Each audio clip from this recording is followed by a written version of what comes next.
que on remarque le plus fortement, évidemment, c'est qu'on est au seuil entre la ville et la campagne. Parce que c'est quand même la ville, puisqu'on a Saint-Rambert, on a Caluire qui descend jusqu'à la rivière.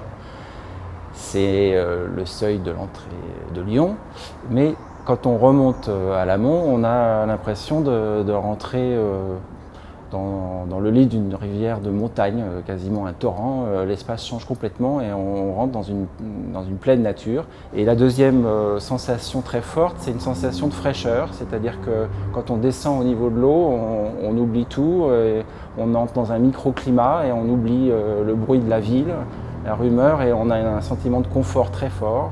Et toutes les sensations s'ouvrent, se décuplent, on est vraiment ailleurs.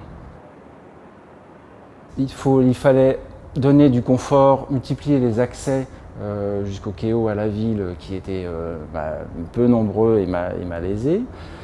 Il fallait aussi préserver la sécurité et des promeneurs et des activités existantes comme les avironneurs, donc qui avaient peu d'espace.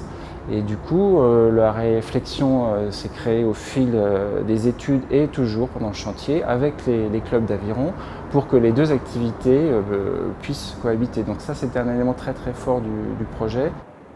On a travaillé avec Jean-Michel Ottoniel. Ça a tout de suite été fusionnel, c'est-à-dire qu'il a choisi l'endroit qui nous faisait rêver aussi, qui était le petit mur bajoyé de l'écluse, qui fait comme une pirogue au milieu de pierre, au milieu du fleuve.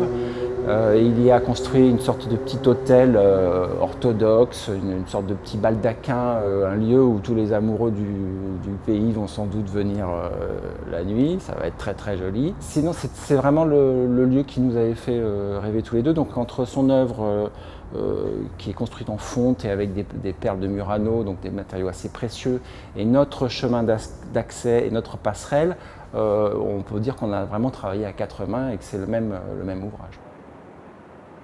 Et ce qu'on en sait, c'est que les gens se sont déjà emparés de la séquence et que, avec plaisir, et que tout ce qu'on disait du microclimat, du plaisir d'essence qui se décuple quand on arrive au bord de l'eau, évidemment, fonctionne très très bien. Ce qu'on peut dire, c'est que les cyclistes qui prennent plaisir à se promener auront envie de trouver des pistes cyclables dédiées sur le Kéo. Donc je pense que ce sera un projet du Grand Lyon pour les prochaines années et ça sera la conséquence du succès des promenades piétonnes.